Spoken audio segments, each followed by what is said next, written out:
日本時間7月13日、米メディア、JM ベースボールに、ドジャースのマックス・マンシー選手が出演しました。番組内で、マンシー選手は、オールスター出場について、そして、ドジャースへの批判について、また、大谷翔平選手について語りました。大谷選手について、マンシー選手は、本当に、毎晩のように何かやってくれるから、見ていて、全然見慣れることがないんだ。と語り、大谷選手の打席時には、誰も、席を立たないなど、ダグアウトでの舞台裏について言及する場面も。ここからは、その様子を字幕付きでご紹介します。This guy's not going back to school anytime soon, but he is going back to the All-Star game for the first time in 5 years. Congratulations, Max Muncy. Thank you, appreciate that. So do you miss something like that? Yeah, of course. I mean, it's one of the few things you have that's a recognition of, how you're playing personally. And for me, it's just a really cool moment that I get to share with my kids this year. And, that was coming into the year, I always had very few personal goals, but, this year, just with my kids being old enough to kind of understand what that means, that was one of my personal goals, was to make an all-star team and be able to share that moment with them. And so I was able to accomplish that thanks to the fans, which I can't thank them enough. And, it means everything to me. So who was most excited when you got voted the starter? Ooh, my oldest, my daughter, she was very excited because she gets to dress up for the red carpet. Yeah, I was about to ask. But my son got to be in the locker room when Doc handed out all the folders and everything. So, I went to Doc beforehand and I asked if Wyatt could be in there, and he said, yeah, of course. And so when he called my name, Wyatt got to go up and grab the folder, and he held that thing tight. He wasn't letting anyone take that away from him, and he thought it was pretty special. He doesn't quite understand exactly what being an all-star means, but he knew it was something that was special. So that was a pretty cool moment for me. What do? You got to frame that and put it in his room or something now, right? We'll figure that out. We haven't gotten there yet, but we'll figure that one out. Who is in charge of red carpet attire? Who do you think? Come on. It's the wife. Yeah. And how are we doing? I think we're doing great. I'm not entirely sure, but I think we're doing great. We'll see. It's I know it's going to be great. We're going to be looking great, and so I'm not worried about it at all. Now, do the Muncies match? Do you have any idea? Do you have to have a personal fitting before you go? Yeah, I think that's going to happen tomorrow, maybe. Okay, this is exciting. Yeah. No, I think we're going with like a black and silver type of look. So okay, a little classy, a little classic. But I don't know what the kids are wearing. I know they're supposed to be matching us, but I have no idea what they're wearing. I dig it. I'm in. Explain how somebody goes from getting DFA'd to hitting the third most homers in LA Dodgers history. I don't know. That's a great question. I kind of ask myself that all the time, but I think it's just. Do you think about it? Sometimes. There's obviously a lot of talk about it, and I don't reflect on it too much, but sometimes I think back to when I was just sitting on the couch out of baseball and ready to go back to school and get my degree, and it's been a pretty wild ride since then, and I've been able to accomplish just about everything I've wanted to accomplish, and that entails winning 3 World Series rings, and that's the most important thing about playing baseball. You want to compete, you want to win, and I've had the chance to do that every single year that I've been here. Well, I understand you don't like to talk about it, but I think it's important for people to understand that when you do get knocked down, that somehow you got to find a way, whatever you do for a living or whatever stage you're at. So when you were sitting on the couch, you had mentally moved on? Yeah. I mean, I had just reached a point where mentally I was kind of done with baseball. I had no love for it anymore. Let me take it back. I had no love playing it anymore. I still loved baseball, but I just had no love to play it. I didn't want to go through that. I didn't want to deal with, that part of it anymore.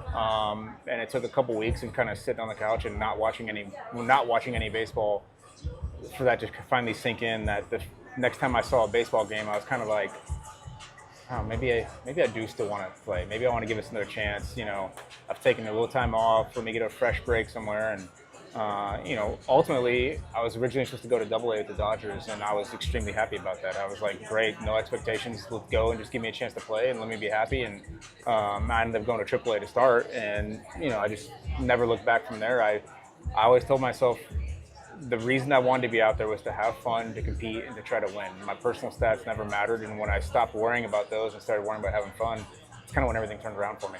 Was it just you who helped drag yourself out of that depth, or was it a talk with a family member? Or Oh, it was my dad, you know, and my wife, who we were dating at the time, not married yet, but you know, just constant conversations that you only have a small window to attempt to play this game. And so unless you're 100% sure that you want to be done with it, you shouldn't be done with it. And, you know, ultimately decided to give it another chance. And, yeah, it's worked out pretty good since then. You must be proud as a motherfucker. I'm serious. Like, because it could have easily gone the other way for without you. a doubt, You must but, be happy you for know, yourself. I think just that coming back and going to the Dodgers in the minor leagues, there was zero expectations. And, you know, like I said, just the chance to keep playing baseball, to keep having fun, and you know, keep living out the dream a little bit longer. I think having that mindset going in, instead of worrying about what am I hitting, where am I playing, you know, what spot am I in? Am I in AAA? Am I in the big leagues? Am I in A-ball? Like it didn't matter to me, and that was all stuff that I'd worried about before. And so I think just changing that mindset and changing who I was mentally and finding a different lens to look at baseball just changed it all. For a guy that has gathered that sort of perspective, how do you deal with the fact that most people would see this season as a failure if you don't three-peat? How do you compartmentalize that? Well, ultimately, if you don't win the World Series, it's a failure every single year. The whole goal is to win the last game of the season. And if you don't accomplish that, you didn't accomplish your goal.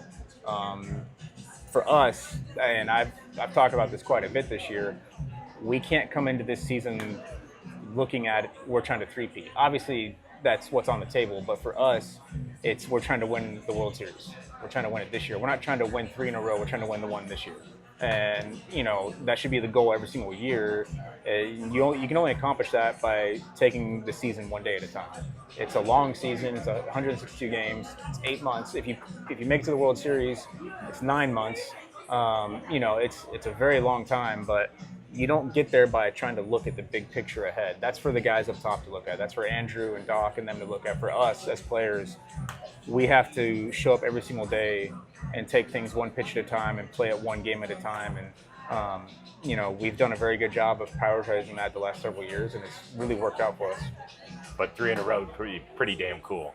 Oh, it'd be awesome. It'd be unbelievable. Don't get me wrong. It's not that that's not there in your mind. It's just we can't try to focus on that's. You know, winning the World Series is already a hard enough task as it is. We can't make that any harder than what it already is going into it. Do you like being hated by other fan bases? Not you personally, but the franchise. You know, I think it's a sign that we're doing something right. And you know, I've been asked the question several times. What's it like being the bad guys? And my answer to that is, if you ask anyone around the league, they all want to come and play here. So are you really the bad guys if you've created the spot, the culture, the organization that everyone wants to come and join? That's how I've always looked at it. You know, if you ask any player around the league, they'd all love to play here. Obviously, there's some that would say, oh, I'd love to beat those guys. But if given the opportunity, they'd all love to come and play here. And, you know, that's just something that we've created. But again, starting with Andrew and Brandon and the ownership, going down to us as players in the clubhouse, the culture we've created in there, everyone knows about it and everyone loves it. You're a starting all-star. You're playing with several guys who are going to end up in Cooperstown. And then there's Shohei. Do you ever allow yourself to sit there and say, damn, man, I am lucky to be alive during this time and call that guy my teammate? Oh, absolutely. I mean, he's probably going to be the greatest player of all time, if he isn't already. I know there's guys that have better numbers, you know, from just a tenure standpoint, but from what he's been able to do, he's the greatest player of all time. I made the argument he's the greatest athlete. I mean, there's never been an athlete that has done in their particular. I would say maybe Dion was close, but he was a good baseball player. He wasn't great. Yeah, Bo would have been it. Yeah, I think you look at Dion or Bo Jackson, those two guys, you know. Look at who we're talking about. Yeah, it's honestly just, he does something every single night, and you never get used to seeing it. The thing that I've always said is he keeps getting put in these spots where you expect, you know, the exceptional to happen, and very rarely does he disappoint. And in a game like baseball, that's extremely rare that he's very rarely disappointing you, because it's a game that you fail most of the time, and he finds a way to make it seem like he's never failed. So do you guys talk about it on the bench, or is it? Yeah, I mean, you know, last night he hit a ball was it 114 or something like that, and it was like a 16-degree launch angle. It looked like a 2-iron. And you sit there and you watch it and you kind of just go, wow, like he just did that. And, you know, it just, every single night there's something like that. You watch him when he pitches and he gets angry and hears 101, 102 just right by the guy, and it just feels different in certain moments of the game. And you know, every time he comes up to the plate, no one's using the bathroom. There's no one in the cage getting extra swings. There's no one taking a bathroom break. There's no one downstairs grabbing a water bottle. They're always up here making sure they're watching to see what he's going to do. It's pretty awesome. For you individually, I know you got another 1 year put on your contract, and people looked at it and said, wait, Max Muncy has outplayed his deal. What in the world is he doing? Why was it important for you to take that stability instead of maybe chase dollars or even try and get a bigger deal from this team? You know, again, the reason why I want to play baseball is I love to compete, I love to win, I love having the opportunity to win. Well, there's no better organization in baseball right now than the Dodgers. So where else would I rather go to have an opportunity to win? And then secondly, LA is what my kids know. You know, they were born here, they live here the majority of the year. They know Dodger Stadium, they know the family room, they know the teachers up there, they know all the workers, they know the drive into the stadium. You know, this is their life, and I wasn't about to uproot them and tear their life apart because I got greedy and chased a couple extra dollars. And ultimately, how much was that really going to change our life? You know, I'm already making more than enough money as it is. How much was a little bit more going to change our life? And, you know, after a lot of conversations with my wife, the answer was none at all. You know, like I said, we already have more money than we know what to do with. And if that's the case, I want to be somewhere that we're comfortable. And the relationships that I've built here with the coaching staff and the front office, the training staff, the stadium staff, the grounds crew, the security guys, like, I know everybody, and you walk in, you say hi to those guys every single day, and you don't want to build that relationship somewhere else. Not at this point. It's an awesome answer. I'm going to hit you with some quick hitters and get you back to work. McCovey Cove splash or a walk-off at Dodger Stadium? Walk off at Dodger Stadium. That's a close one, but walk off at Dodger Stadium. Doing it in front of the home fans is always the best thing in the world. You had to think about it, though. I did have to think about it. I'll give you that. Shohei, Mookie, Freddie. Who's funniest and why? Oh, man. That's actually a really tough answer. I got to give it to Freddie.